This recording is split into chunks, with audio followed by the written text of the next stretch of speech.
खराब मौसम के चलते कश्मीर से रुकी अमरनाथ यात्रा, बालटाल और पहलगाम शिविरों पर रोके गए शिव भक्त। पवित्र अमरनाथ गुफा परिसर में भी मौसम ने तरेरी आंखें।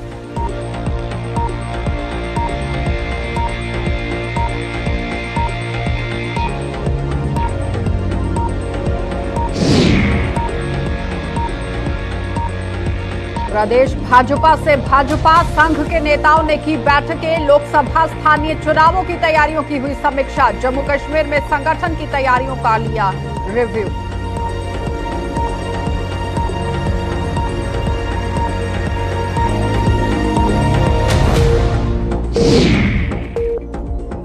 कमर्शियल उपभोक्ताओं को जेकेपीडीसी की चेतावनी। 10 लाख से ज्यादा बिल अगर बिजली का हुआ तो संपत्ति जब्त। बकायेदारों में दुकानदार और औद्योगिक इकाइयों के मालिक।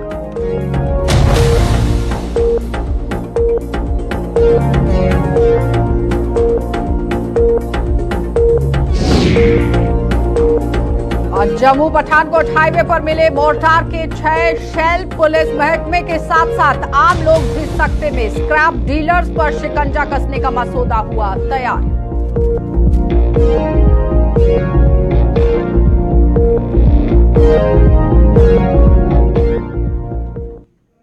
नमस्कार, बुलेटिन में आपका स्वागत है। मैं हूं आपके साथ आशा सरमाल। चलिए शुरुआत करते हैं जम्मू कश्मीर से जुड़ी खबरों की। सबसे पहले आपको अमरनाथ यात्रा के हवाले से अपडेट दे देते हैं। जम्मू कश्मीर में बिगड़े मौसम के चलते आज कश्मीर से श्री अमरनाथ जी की यात्रा को अगले आदेश तक के लिए रोक दिया गया है। आधार शिविर, बालटाल और पहलगाम दोनों रूट्स पर यात्रियों के आगे बढ़ने पर रोक लगा दी गई है।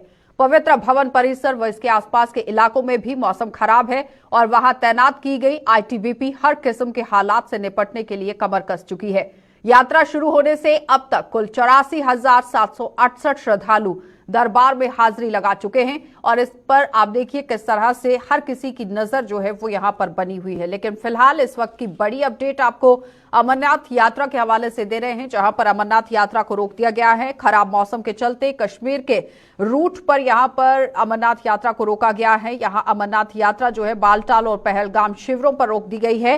पवित्र अमरनाथ गुफा परिसर में भी मौसम की जो मार है वो देखने को मिली है। फिलहाल जम्मू कश्मीर में बिगड़े मौसम के मिजाज के चलते आज कश्मीर से श्री अमरनाथ जी की यात्रा को आगे बढ़ने की इजाजत नहीं दी गई है। फिलहाल उसे रोक दिया गया है। आधार शिविर, बालटाल और पहलगाम दोनों रूट पर यात्रियों के आगे बढ़ने पर रोक लगा दी गई है। पवित्र भवन परिसर के आसपास के इलाकों में भी मौसम खराब है और वहां पर आईटीबीपी को तैनात किया गया है, जो मुकम्मल तरीके से पूरे हालात से निपटने के लिए कमर कस चुकी है। लेकिन फिलहाल 84,768 श्रद्धालु दरबार इस वक्त यहां पर पहुंच चुके हैं और दरबार के अंदर हाजिरी लगा चुके हैं। लेकिन अभी की ताजा जानकारी क्या कुछ है, सलीम वानी हमारे साथ गांधरबल से हमारे संवाददाता ज्वाइन कर चुके हैं। सलीम, क्या कुछ अपडेट है इस वक्त के ताजा हालात क्या कुछ है वहां पर?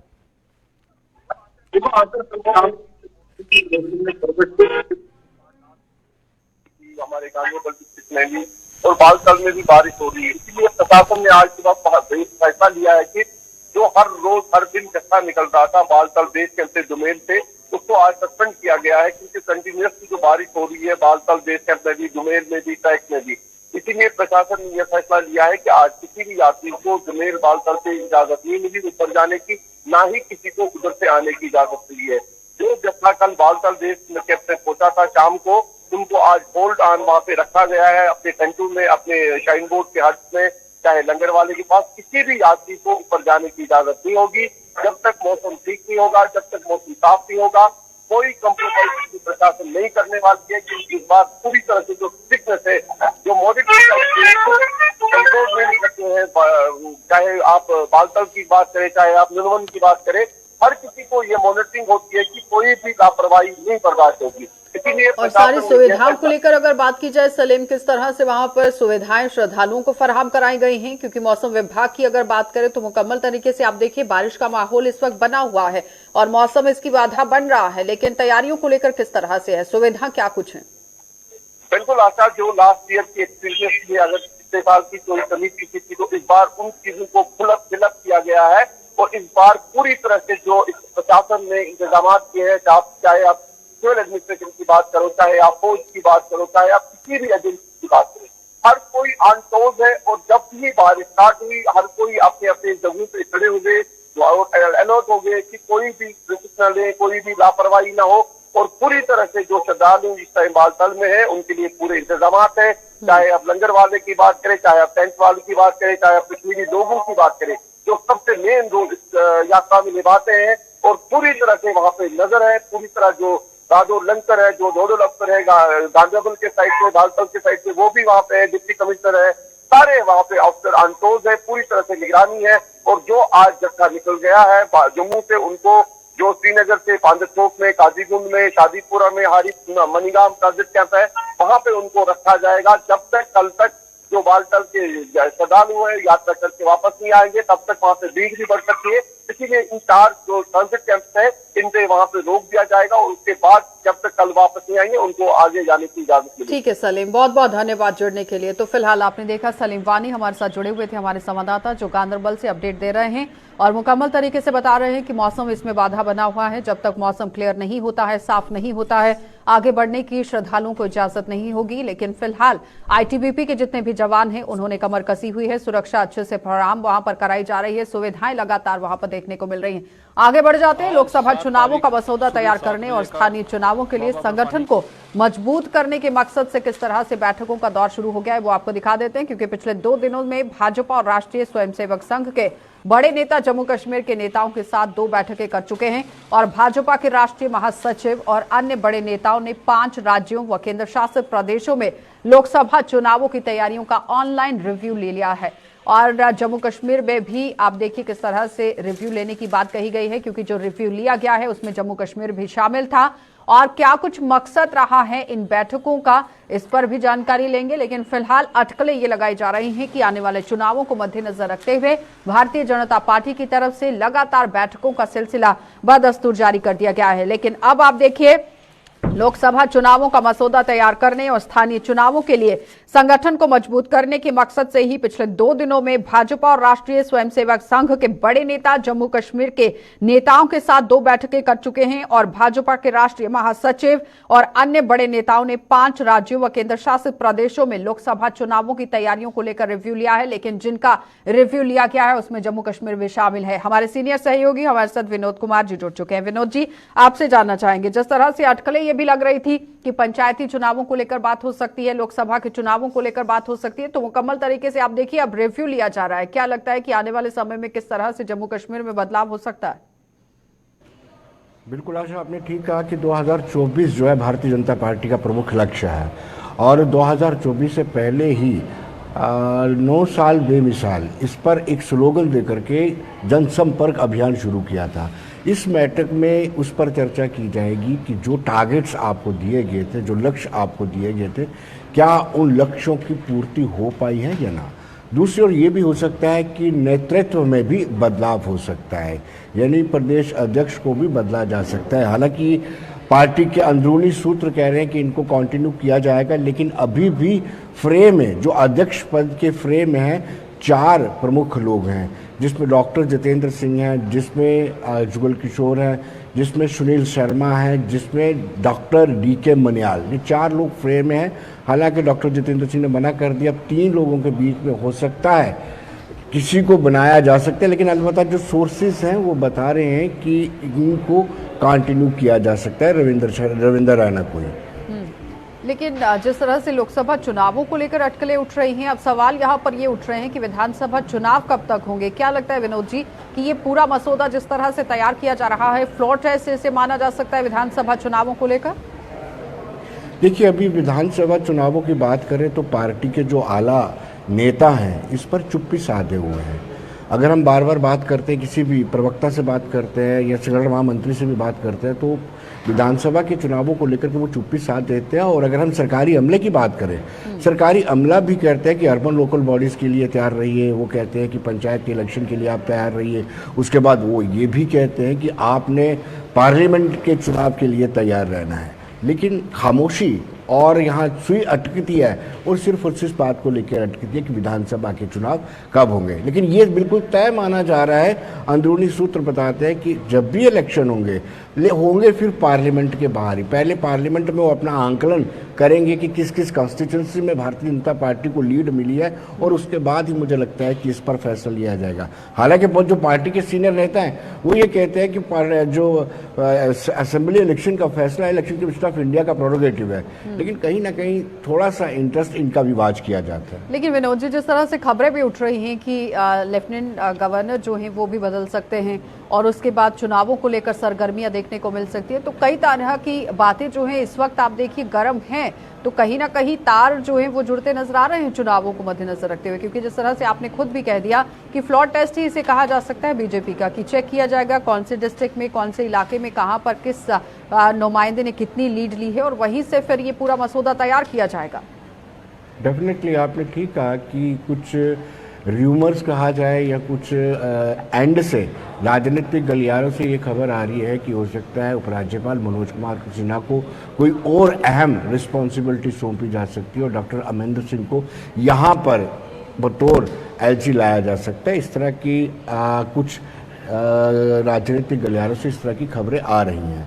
और दूसरी बड़ी बात ये आपने खुद कहा और मैंने भी आपको पहले विस्तार से बताया कि जब असेंबली सेगमेंट, जब पार्लियामेंट का चुनाव होता है तो उसमें असेंबली सेगमेंट को असेस किया जाता है कि किस किस असेंबली सेगमेंट से भारतीय जनता पार्टी को कितना कितना वोट मिला है। उस वोट के आधार पर भी आगामी चुनाव की रणनीति तैयार हो सकती है। लेकिन ये है कि पार्लियामेंट के चुनाव और विधानसभा के चुनाव में मुद्दे अलग होते हैं, क्योंकि पार्लियामेंट के चुनाव में इस वक्त भी प्रधानमंत्री नरेंद्र मोदी का जलवा बरकरार नजर आ रहा है, जो आंकड़े बता रहे हैं। चलिए विनोद जी, बहुत बहुत धन्यवाद जुड़ने के लिए। तो फिलहाल आपने देखा कि हमारे सीनियर सहयोगी हमारे साथ जुड़े हुए थे, जो पूरी जानकारी दे रहे हैं कि किस तरह से आने वाले समय में बदलाव देखने को मिल सकता है, क्योंकि सरगर्मियां लगातार चुनावों को मद्देनजर रखते हुए देखी जा रही हैं। लोकसभा के चुनावों को लेकर बैठकों का दौर शुरू हो चुका है।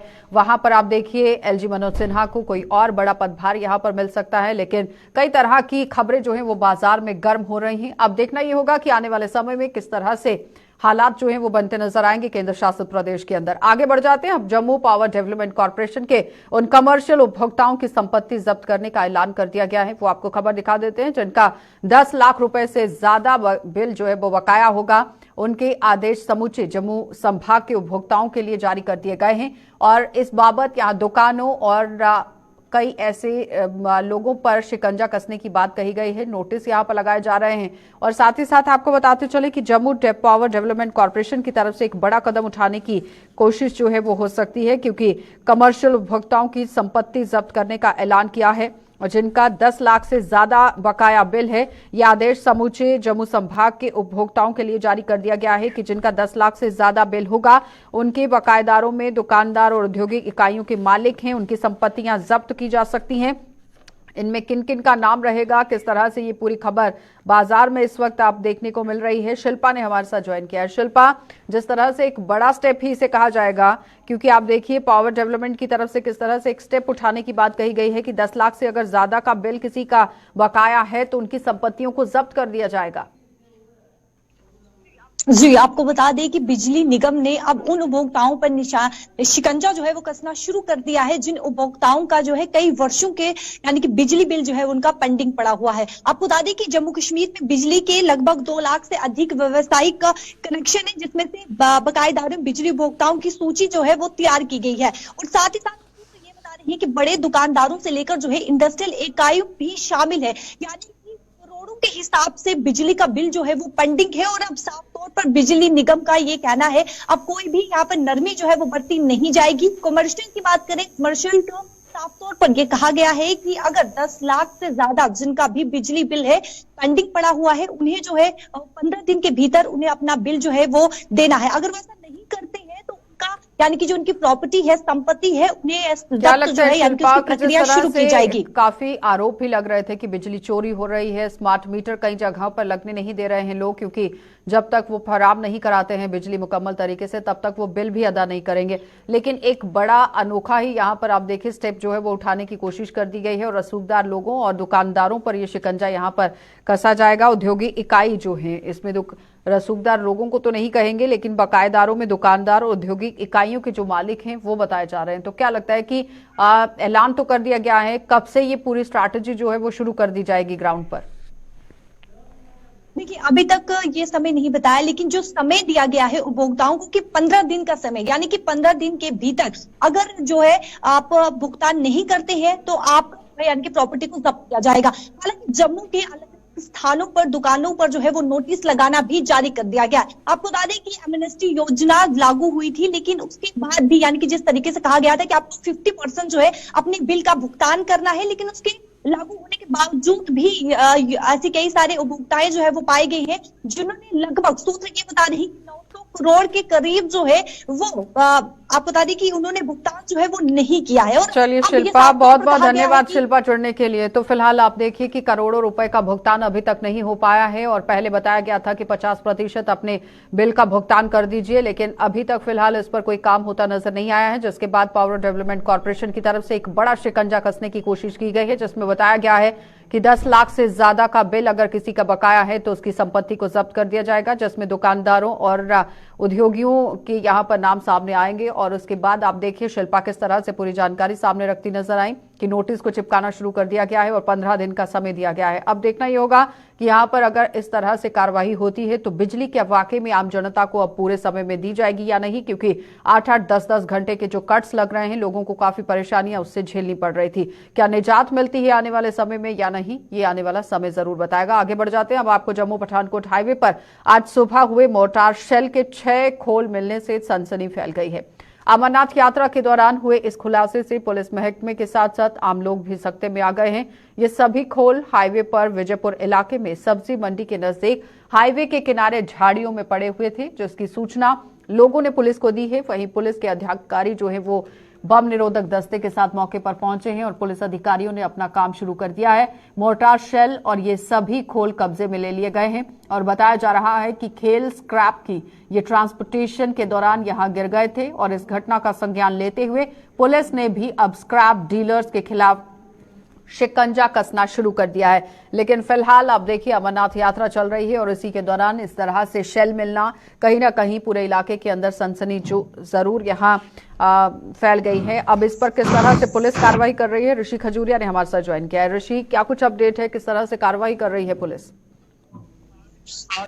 बताते चले कि सांबा के विजयपुर की बात करें, अपना का माहौल में बना जब सब्जी मंडी विजयपुर के पास हाईवे के साथ स्थित एक इलाके में 7 से 8 मोटार शेल जो ये बरामद हैं। आपको बता दें पार्टी जिस तरह से लगातार अलग अलग इलाकों में पेट्रोलिंग कर रही है, लोगों ने भी देखा। उसके बाद पहुंचेगा बिना मामले का संज्ञान लिया और बम डिस्पोजल स्क्वाड की बात करें तो स्क्वाड मौके पर पहुंचा और उन्होंने जब क्लोजली से पूरा जांचने की कोशिश की, यानी डिफ्यूज करने के लिए जो टीम वहां पहुंची थी, उन्होंने देखा कि वो खाली कवर थे, यानी खाली खोखे थे। इन 8 मोटार शेल्स को लेकर बात करें तो फिर थोड़ी कई राहत जो वो महसूस हुई।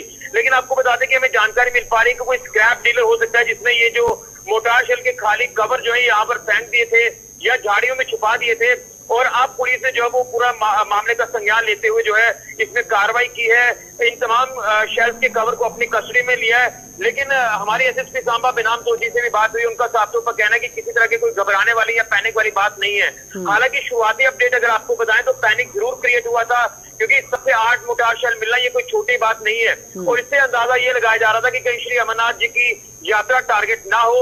उसी को लेकर हम आपको बताते चले कि ये एक मामला जरूर सामने आया कि अगर ऐसा कुछ हो सकता है तो शायद यात्रा टारगेट हो सकती है। लेकिन जब ये तमाम चीजें सामने आई कि यहाँ पर जो है खाली कवर मिले हैं तो उसके बाद थोड़ी राहत महसूस हुई और फिर जाके ये चीजें क्लियर हुई कि ये सिर्फ खाली कवर है, इसमें जो मोटार शेल है वो नहीं है। लेकिन बताया जा रहा है कि ये जो कवर है ये 160 mm के मोटार शेल्स के जो कवर है ये वो मौके पर पाए गए। लेकिन पुलिस ने जिस तरह से मौके पर पहुंचकर पूरा एरिया जो वो कॉर्डन किया और उसी के साथ साथ यहाँ पर जो तमाम सिक्योरिटी की डिप्लॉयमेंट है वो कर दी और उसके बाद ये तमाम चीजें क्लियर हुई कि ऐसा इसमें कुछ भी नहीं है। और सिर्फ मतलब कि जो अफवाहें उड़ाई जा रही थी उस पर कहीं न कहीं पूर्ण विराम जरूर लग रहा है और पुलिस ने मुकम्मल तरीके से कमर जो है वो कस ली है। लेकिन ऋषि, सवाल यहाँ पर यह भी है कि अमरनाथ यात्रा शुरू होने से पहले इनपुट जरूर जारी किए गए थे कि आतंकियों की तरफ से या फिर पाकिस्तान की तरफ से टारगेट करने की कोशिश हो सकती है, लेकिन इस तरह से मोर्टार मिलना और उसके बाद संजीदगी जो है वो पुलिस की देखी गई है।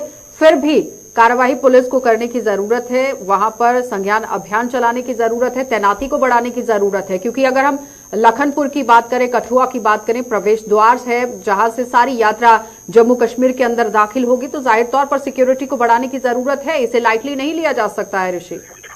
देखिए, मैं आपको बताता चलूं कि सिक्योरिटी डिप्लॉयमेंट को लेकर बात करें तो जब श्री अमरनाथ जी की यात्रा शुरू होनी थी तो तब से हमने लगातार आपको अपडेट किया कि सुरक्षा के पुख्ता इंतजाम किए गए हैं। लेकिन अगर एंटी नेशनल एलिमेंट्स की बात करें, आतंकी गतिविधियों को लेकर बात करें, तो उनकी तरफ से हमेशा ये कोशिश रही है कि यात्रा को टारगेट किया जाए, जम्मू कश्मीर में खलल डाला जाए, माहौल खराब किया जाए। उसी को लेकर मैंने आपको जैसे शुरुआत में बताया कि पेट्रोलिंग पार्टी जो पेट्रोलिंग कर रही थी और उन्होंने हाईवे के साथ ही स्थित इलाके में देखा कि कुछ ऐसी सस्पेक्टेड चीजें हैं। जब उसे पास जाकर देखा तो देखने में यही लगा कि जो मोटार शेल्स यहाँ पर पड़े हुए हैं, किस तरह से आए, कैसे आए, ये जांच का विषय है। उसके बाद जब एक बड़े स्तर पर यहाँ पर संज्ञान लिया गया तो फिर ये तमाम चीजें जो वो क्लियर हुई है। लेकिन मैंने जैसे आपको बताया कि सिक्योरिटी डिप्लॉयमेंट जो वो ऑलरेडी पुख्ता है, क्योंकि जहां से ये मोटार शेल मिले हैं उसके साथ ही एक बहुत बड़ा हाईटेक नाका जो वो पुलिस का है, जो एम्स नाका पॉइंट के पास आप क्या कहते हैं कि वो परमानेंट नाका है। और ऐसी कोई चीजें जो वो सामने ना आए, इस तरह के जो संदिग्ध लोग हैं उनके ऊपर लगातार पुलिस ने नजर रखी है। लेकिन ये देखने में ही ऐसा लग रहा था कि ये पुराना जो आयरन रस्टेड सामान जो है वो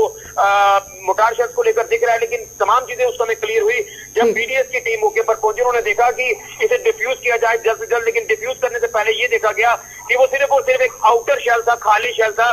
और अब ये पुलिस पता लगा रही है कि आखिर कौन व्यक्ति है, कौन ट्रैप किलर है, कबाड़ी है जिसने ये जो सामान है यहाँ पर छुपा कर रख दिया। हो सकता है कि जिस तरह से उसके तक ये मटेरियल पहुंचा हो तो शायद उसको भी ये डर होगा छुपाने के पीछे की वजह क्या कुछ है, क्या मंशा है, इस पर अब पता लगाने की जरूरत है। ऋषि, बहुत बहुत धन्यवाद ऋषि जुड़ने के लिए। तो फिलहाल आपने देखा कि हमारे संवाददाता सांबा से हमारे साथ जुड़े हुए थे, जिन्होंने इस खबर पर पूर्ण विराम जरूर लगाया है कि ये खाली शेल थे, लेकिन फिलहाल पुलिस अपनी कार्यवाही करती नजर आ रही है। वो पता लगा रही है कि ये स्क्रैप डीलर कौन है और किसने यहाँ पर इन खाली शेल्स के जो कवर हैं उन्हें छोड़ दिया है। लेकिन फिलहाल जम्मू कश्मीर पुलिस ने पूरी तरह से कमर कसी है, सुरक्षा बल पूरी तरह से डटे हुए हैं। आगे बढ़ जाते हैं, अब आपको पुंछ लिए चलते हैं। पुंछ जिले के सब डिवीजन सुरनकोट में पार्किंग लोगों की परेशानी का कारण बनती जा रही है, चाहे बड़े वाहन हो या फिर छोटे। उन्हें पार्क करने को यहां पर आप देखिए कोई व्यवस्था नहीं है और पार्किंग की व्यवस्था ना होने के कारण लोग सड़क के किनारे अपने वाहन पार्क करने को मजबूर हैं,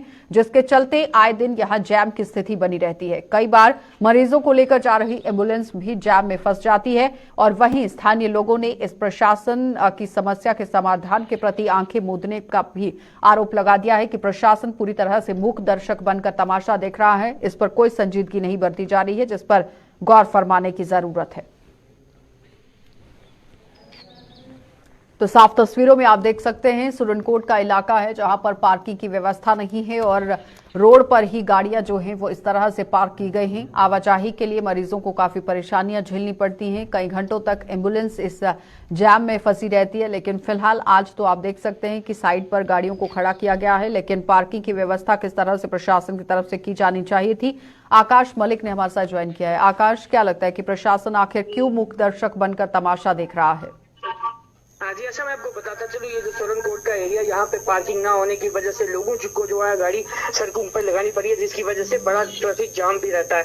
कई बार सरकार से अपील की गई कि यहाँ पे जो है सरकारी पार्किंग होने, उसके साथ साथ बात करें कई ऐसी जगह है इस वक्त भी जो है सरकार की जो है स्टेट लैंड खाली है, जिसपे पार्किंग बनाने के लिए लोगों ने कई बार मांग की है। जैसे म्यूनसिपल कमेटी सुरनकोट के लिए कहा गया कि यहाँ पार्किंग, लेकिन अभी तक कोई भी कदम नहीं। उन्होंने ये भी कहा है कि पार्किंग बनाने से जो है रेवेन्यू जनरेट होगा, सरकार को फायदा, लेकिन अभी तक इस पे कोई भी कदम नहीं उठाया गया। जी ऐसा। ठीक है आकाश, बहुत बहुत धन्यवाद जुड़ने के लिए। तो फिलहाल आपने देखा कि आकाश हमारे साथ जुड़े हुए थे, जो बता रहे हैं कि रेवेन्यू के साथ भी इसे जोड़कर देखा गया है, लेकिन अभी तक कोई पार्किंग का काम यहाँ पर नहीं लगाया गया है। प्रशासन पूरी तरह से आंखें मूंदा हुआ है। आगे बढ़ जाते हैं। जम्मू के बाड़ी ब्राह्मणा के पल्ली मोड़ इलाके में बेकाबू ट्रक ने सड़क के किनारे चल रहे गुर्जर समुदाय के 10 मवेशियों को कुचल दिया है, जिसमें 5 भैंसे और 2 भेड़ों की मौत हो गई है। गुर्जर परिवार बीती रात बिश्नाह के लसवाड़ा गांव से अपने मवेशियों को लेकर 10 साल बाड़ी ब्राह्मणा की ओर जा रहा था और पीड़ित ने प्रशासन से उनके नुकसान की भरपाई करने की गुहार लगा दी है। सर, लसवाड़ा से हमारा डेरा लेकर 10 साल जा रहे थे बड़ी ब्राह्मणा। हर समय जाते हैं हम, आज के नहीं, हम 20-25 साल 30 के जाते हैं सर। तो हम रात को इसलिए जा रहे थे कि रश कम है, गाड़ियाँ स्कूटर हैं, छोटी छोटी गाड़ियाँ आती हैं, तो हम माल बहुत है हमारे पास, तो किसी से बजेगा या कुछ एक्सीडेंट होगा, इसलिए हम रात को जा रहे थे 2 बजे। कोई गाड़ी नहीं थी। अचानक एक ट्रेला आया 10 चक्की, उसको हमने टारस से ऐसे इशारा भी दिया। हमारी भैंस इस साइड चली थी, हमने उस साइड उसको रास्ता दिया, लेकिन जिस साइड हमारी भैंसें थी उसी साइड सीधा ऑन स्पॉट ऊपर चढ़ गया। एक भैंस वहीं मौके पर इसने मार दी, दूसरी भैंस के साथ बजा तो छोटा लड़का था मेरे पास, ये शीप के साथ है, वो बकरियों बेडों के साथ, ये इसको मैंने धक्का मारा। मैं कहा चल साइड हो, आप मर गए हैं। मैं भी बाल बजा है। तो सर हमारी गुजारिश ये है कि गाड़ी के टायर के नीचे एक पत्थर आया तो ड्राइवर को भी पता लग जाता है कि मेरी गाड़ी कैसे उछली। जिसने 5-7 कत्ल कर दिए उसको पता नहीं लगा कि मैं कैसी साइड कौन से कहाँ जा रहा हूँ। सर ये मजा तो कम से कम 50 के करीब जाती भी ही लसवाड़े इलाके तो जा रही थी दसाल बड़ी ब्राह्मणा इलाके में।